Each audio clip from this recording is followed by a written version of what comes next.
On a summer's day so hot and bright, the fruit came alive with pure delight. The watermelon, green and round, set sail to race on waters profound. It wasn't a race with motors or speed, but a race with boats made from a seed.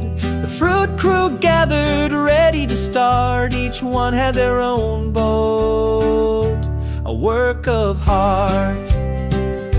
The watermelon boat, so juicy and sweet, had the biggest sails and the fastest feet.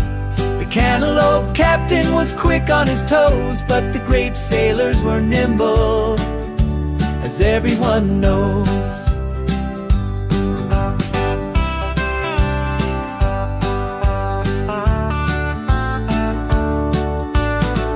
The banana boat drifted with grace, with a sun hat that hid the face of the race.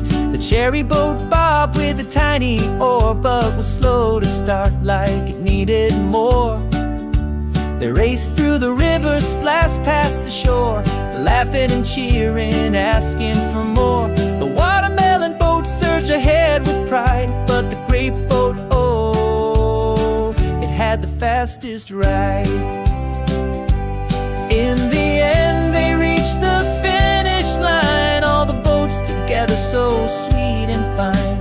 And though the watermelon crossed first, they all agreed this race was the best.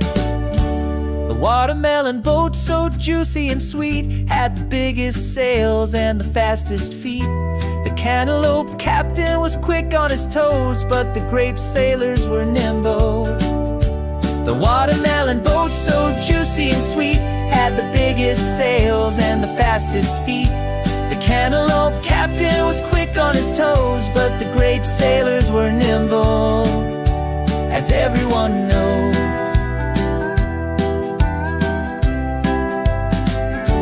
As everyone knows.